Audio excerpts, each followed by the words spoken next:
So it took me a really long time to figure out how to play one cymbal crash, like a single good sounding crash. And that's because cymbals are a really unwieldy, super weird. You're basically throwing together two gigantic metal trash cans and trying to make a musical tone out of it. For the first time I really tried to practice cymbals, I was at Aspen. I was a student at Aspen. I was in high school. I took a pair of cymbals, I put in these thick earplugs, and I just went out to the woods outside of the percussion shed among the aspen trees, and I was just like slamming the cymbals together just over and over. I was slowly starting to get a feel for how the cymbals felt, noticing what I could do with the cymbals to make a worse sound. My choices were make a terrible sound or a slightly less terrible sound, and that was my entire range. I've been doing a series about how to warm up on different instruments, so I want to show you how to practice cymbals to make a good single isolated cymbal sound, just so that you can develop and build one cymbal crash. I made a PDF called How to Warm Up on Cymbals, and you can download that over at robknopper.com/cymbal warmup. Basically, we only have one exercise for this.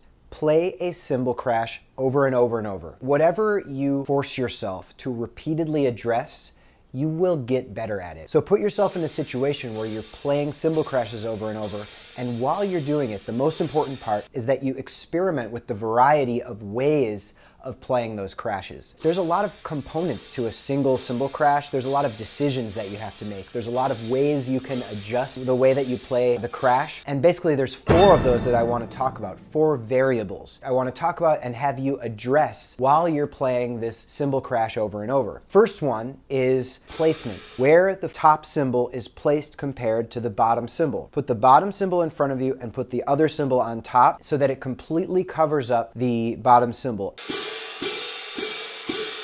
Offset it a little bit, bring it down a little bit. Different positions will just produce different kinds of sounds. The second variable is angle. If you line up the first cymbal and then you line up the second cymbal, they can either be completely parallel or they can be at an angle where one cymbal is actually touching the other cymbal on one side before the other side. Some people call this a flam because obviously if they're angled, then they don't hit together at the exact same time. Sometimes I play almost completely parallel if I want certain types of sounds, and then sometimes I play with a pretty extreme angle. So I just want you to get used to that variable and all the different angles that you could play. And now that you are experimenting with angle and offset, you can experiment with both of them at the same time. What happens when you play parallel with an offset? One cymbal right on top of the other with an angle. It just creates different sounds. Some of them are unusable for orchestra. Some of them are just varieties of different tones that you'll make. Third variable is touch. Exactly how does one cymbal feel as it impacts the other one? The range of this variable is, well, you could play into the other cymbal, so you feel like you're pushing into it at the moment of impact. You can feel like at the moment of impact, it's the most relaxed, natural, rebounding impact, or you can feel like you're pulling off of the other cymbal. The range of touch is going to cause your cymbal crash to have different kinds of sound. It's going to affect how long the cymbals sizzle together. So I want you to experiment with that. And finally, I want you to experiment with exactly how you prepare the cymbals. Do you just hold them and then immediately bring them together? Are you going to bring them slightly apart in order to prepare the stroke a little bit? When you bring them slightly apart, is it on a single line? Or is it around some kind of a circle or shape? Is the circle wide? Is the circle narrow?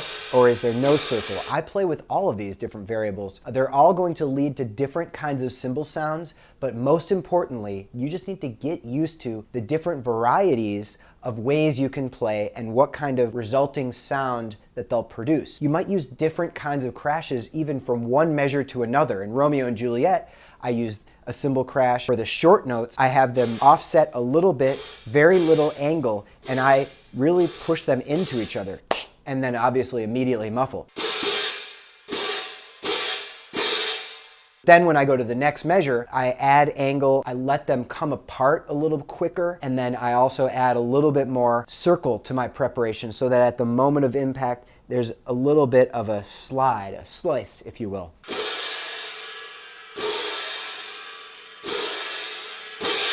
So there's some ideas on how to practice cymbals in order to get a better cymbal sound. And you can download that worksheet to bring to the practice room at robknopper.com/cymbal warmup. And I will see you guys in the next video.